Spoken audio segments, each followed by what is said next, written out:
Kepada yang terhormat, seluruh warga Republik Indonesia, dimanapun Anda berada, khususnya masyarakat Halmahera Maluku Utara. Dengan segala hormat, saya Anissa Madaniah memberitakan tentang tambang emas yang ada di Halmahera. Pemberitahuan ini sengaja saya menggunakan bahasa Indonesia dan tiada satupun kata-kata intelek agar seluruh lapisan masyarakat bisa memahami semua apa yang saya tuliskan. Perlu kalian ketahui bahwa tambang emas yang paling terbesar di seluruh Indonesia tempatnya bukan di Papua, tapi tempatnya berada di Halmahera Maluku Utara. Tambang emas itu milik negara kita. Artinya, emas itu hanya milik negara. Bukan berarti tambang itu milik pemerintah setempat atau bukan milik pribadi pemerintah pusat. Kini tambang emas itu telah diberikan oleh Luhut Binsar Panjaitan dan Jokowi kepada pengusaha asing yang berasal dari negara Cina dengan dana investasi sebesar 70 triliun 200 miliar rupiah pada tanggal 3 Juli 2017. Selama ini, alasan mereka bahwa tambang-tambang itu hanya untuk kesejahteraan rakyat, tapi kata-kata itu adalah pembodohan atau kata-kata bohong. Sudah berapa banyak tambang-tambang milik negara kita telah dibelikan oleh pemerintah kepada pihak asing. Harusnya seluruh rakyat Indonesia telah menjadi milioner, yang sekolah digaji, yang berobat ke rumah sakit pasti gratis karena setiap jiwa telah menjadi miliuner. Tapi, apa yang kita dapat dari hasil tambang-tambang itu? Justru tambang itu habis, dan uangnya bahkan tiada. Malahan, rakyat Indonesia semakin miskin saja. Para pemimpin Indonesia, semuanya orang-orang buangan. Mereka hanya tumpukan-tumpukan sampah tanpa ilmu pengetahuan, lalu mereka menjadi manifest atau pencari jabatan di negeri ini dengan jalan sogok dan suap. Manifest ini menghalalkan segala cara untuk memperoleh jabatan. Ada menggunakan sistem suap, mengelabui rakyat dengan berkampanye dan saling menjatuhkan saingan-saingannya di saat kampanye. Mereka ini orang-orang yang mengaku beriman kepada Allah, tetapi mereka ini para pelanggar firman-firman yang telah dibuat oleh Allah di dalam kitab suci Al-Quran. Bahkan, mereka-mereka ini tidak menguasai ilmu pengetahuan dasar dan mirisnya adalah gelar mereka dapat dari hasil membeli atau menebus di sebuah universitas. Sehingga mereka membuat kerusakan pada negeri ini. Bahkan, mereka pun sangat berani merusak bumi ini. Maluku Utara adalah provinsi yang paling terkaya di bumi pertiwi ini. Akan tetapi, warganya dimiskinkan secara sengaja.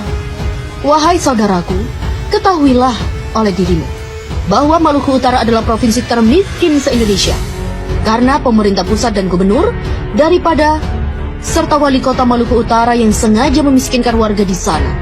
Karena Halmahera mengandung batu bara, nikel, tembaga, biji besi, gas, minyak, emas, dan lain-lain.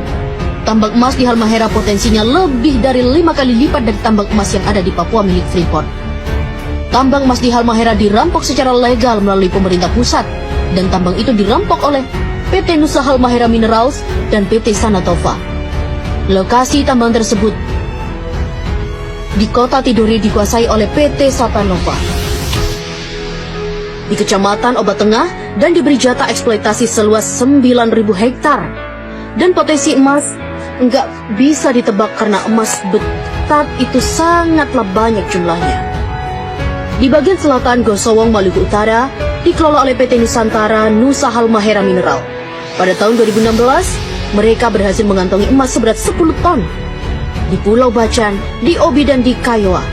Ketiga lokasi ini, pasca pelantikan Gubernur DKI dan pasca pelantikan Gubernur Maluku, akan diberikan secara lelang pada pengusaha yang bermodal sangat besar. Ketiga lokasi ini belum dikelola. Lokasi ini berpotensi logam emas yang sangat melimpah ruah. Jika hasil tambang emas itu dibagikan kepada seluruh rakyat Maluku, maka provinsi akan menjadi nomor 1 terkaya di seluruh dunia. Tambang emas ini rencananya pasca pelantikan gubernur akan dilelang kepada pihak asing. Siapapun keluar sebagai lelang, maka dialah yang menjadi si penguasa tambang itu.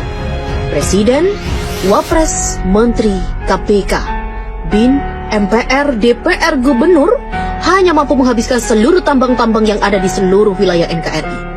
Entah itu tambang yang berada di laut maupun yang ada di daratan, semuanya diserahkan kepada negara luar. Sebab Mereka tidak mampu mengelola, tidak mampu mensejahterakan rakyat,